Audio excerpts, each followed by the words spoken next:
All we have to do is just capitalize on these corners. But look how close he gets.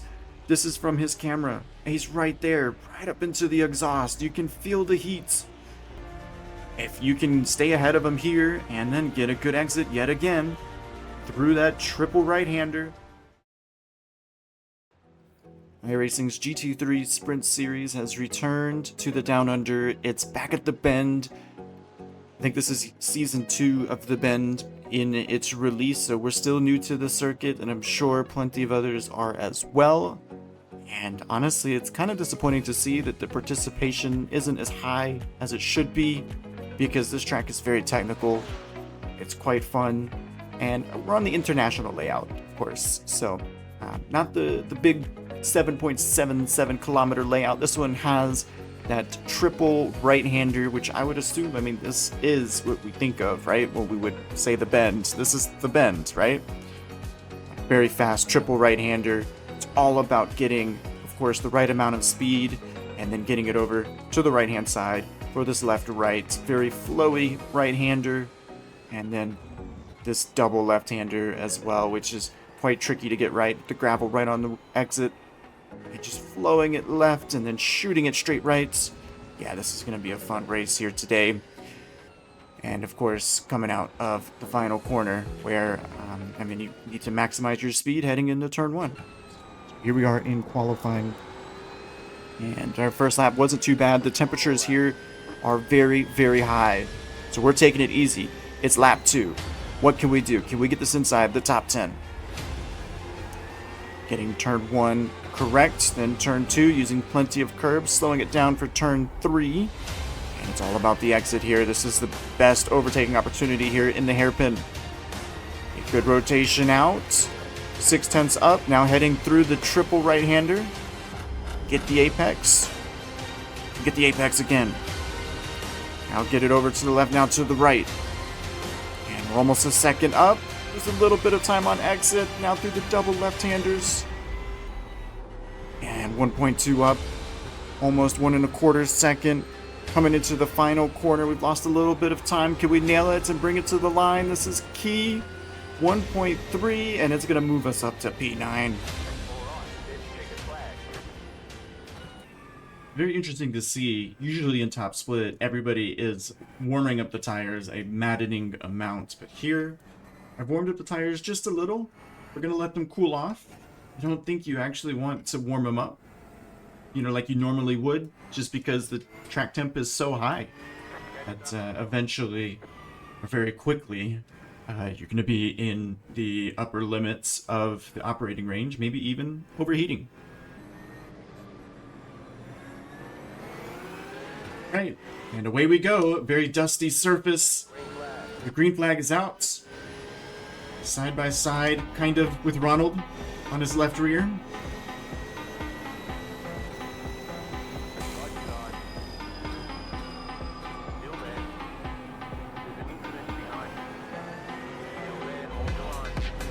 Oh, there's an incident ahead. They're gonna stay off the track. I can't tell. He's rejoined. It's that Lamborghini of Daniel. 3 wide.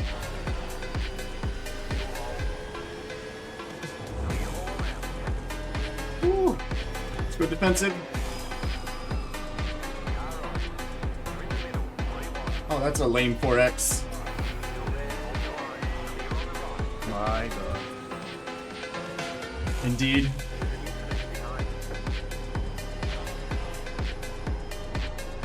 The rear wants to come around through here.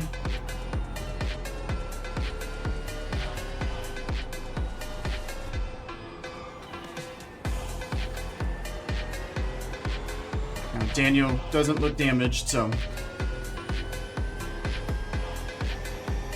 we're now a lap and a half under our belt. We have these 2 teammates ahead. They are getting themselves sorted in those Mustangs. Federico will make the overtake, and we're just happy to keep up with these guys for right now. We got Daniel still behind us. We look like we belong here. Unfortunately, in just a moment here, somebody pulls Federico's Ethernet cable.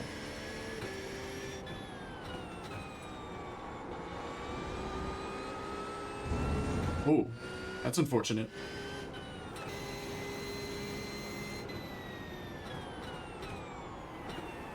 Get the braking. Right side. Still there. Clear on the right. Well, it took him long enough, didn't it? He's finally by. We're now beginning lap 4. We start to envision how this race may play out. Initially, I'm thinking that Lamborghini up ahead, driven by Jonathan, and then the Mustang, driven by Lorenzo. These are the guys that my race is actually with. I let Daniel go. Sure, it was a mistake, but my race isn't with him. It's with those two up ahead. Now, I don't have too many laps around here, so we're going to be making some mistakes, just like that one. And the tire temperatures are going to be very high. The track temperatures, this is like the highest I think I've ever seen it. And that's going to contribute to some handling issues. So we have to make sure that we don't overextend ourselves coming through the bends. I keep calling this the bend. I'm sure, I mean, the whole track is the bend, but I consider this the bend. Anyways, you can see we've got plenty of grip. But yeah, just another mistake hitting that curb. Ultimately, though, we're not really keeping up with Lorenzo or even Jonathan up ahead. So this is not looking the way that I thought it would. And I'm feeling like I'm going to fall into no man's land here as we go wide yet again. Just overextending. Just getting a little frustrated that I'm back here and I'm losing touch. And, of course, there aren't very many walls nearby, so it's just going to lose us a little bit of time, but still. And now on lap 9, we're still pushing, we're still trying to keep up with these guys. Only 2 seconds down from Lorenzo, so we're okay. But what's more, just dipping the right sides into the gravel and having to shut it down in order to save it, that was very sketchy. And lucky that wasn't worse, but now it's becoming very clear Ronald is catching. He's just better than us right now. And we have Ian coming out of pit road, and here I don't expect him to let us by. In fact, I'm thinking I need to come in at the end of this lap because we're on different strategies, basically. So, I'm not expecting him to let me by here at all.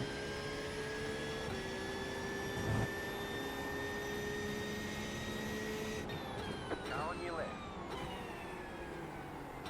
Clear on the left. Car on your left. What are you doing? Are you letting me go or are you getting in the way? Come on, Ian. Well, it's very obvious he was letting me go, and I should have been more assertive. But I just didn't trust it for some reason, and I'd rather be safe instead of being sorry.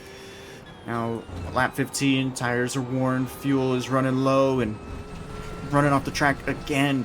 Ronald is within half a second now, and I'm thinking to myself, if we come into pit, we should take a timeout, and let's finish really strong. We got about 12, 13 minutes left in the race. 40 kilometers an hour though, so you have to really get it slowed down here, and we do, just barely, I think. No penalty? Awesome. And we get it gassed, and we head out onto the track. We've got clear track. This is a very, very important lap. We must nail it. Not only do we have Ronald, but we have a couple cars behind him that we're worried about as well that could potentially overtake us if this lap isn't perfect. Nail every apex here, and let's really get the most out of this race car.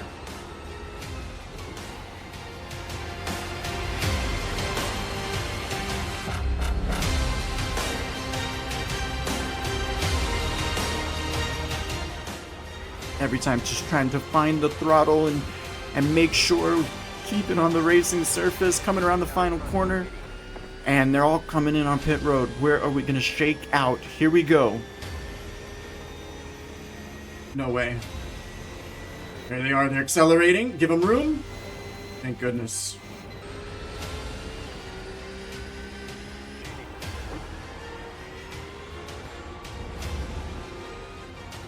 I was worried they were both going to be out ahead of me. Thankfully, though, the speed limiter is just so slow that they had a lot of acceleration still to do. And order is restored.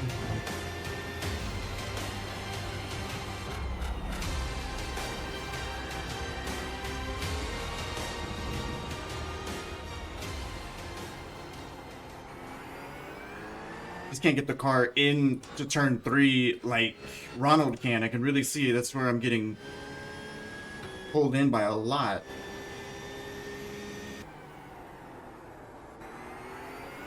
It's mainly the low speed grip where I don't feel the most comfortable.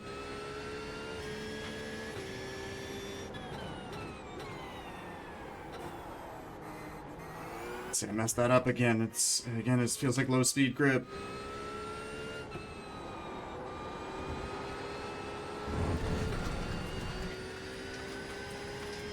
I think Ronald also lost time there, so we're okay. Probably 4 laps to go. We can hold on to this. We can hold on to 8th. Unfortunately, as this race has progressed, the handling has, absolutely fallen away from me. I've just managed to lose the front end bite that I've desperately needed, and Ronald isn't lacking in that at all, and he's just filling up my rear view mirror, and everywhere we're going, it's just, there he is. It's hard to ignore. Like, look at him.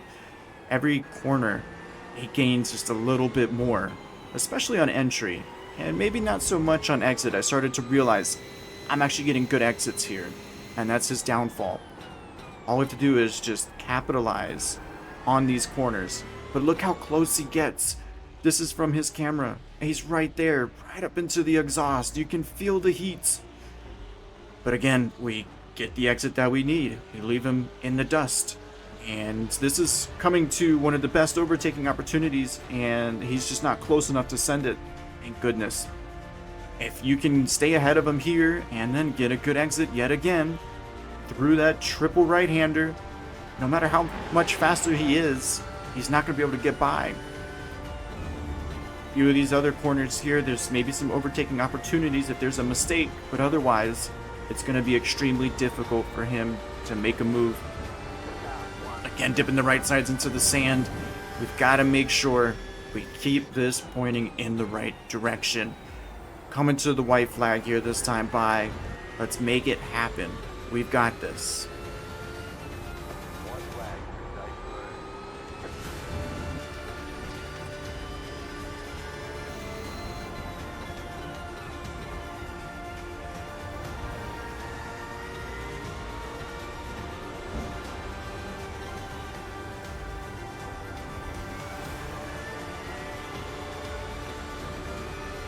And once again, we just get a much better exit than him out of turn 3.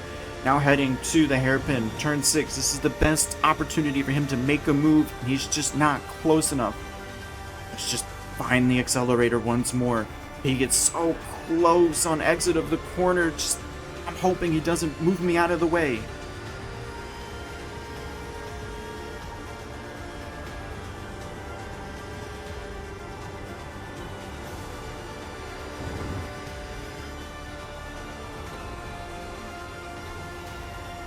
And now through turn 12 on exit, he's got a really good run. He runs wide, knocks down a couple of the cones to turn 13. Has a look, but I make sure he knows that door is closed. Now up the hill and heading to the double left-hander. I've got to keep my composure. Just one more sector. We're almost there. Look how close he gets, though. He can easily get to my bumper and perform a bump and run if he really wanted to. Now swing back right. One last braking zone. It's turn 17. Is he close enough? And he isn't. We park it if we need to. One last corner. And we've done it. We've held on to 8th. Oh, what a race. That was massive pressure. Really well done by Ronald. I honestly thought he could put the bumper to us, and he didn't. Flag, checkered flag. Got the heart rate going. Good job. Very good job. That was a good race. Well, ultimately, the bend proved to be very bendy and difficult. We dealt with the temperatures and we struggled with them, but we eventually brought it home in 8th. It's something to be proud of. Well, if you enjoyed this, then leave a like, subscribe, whatever you want to do. Let me know. I appreciate you guys. Thank you.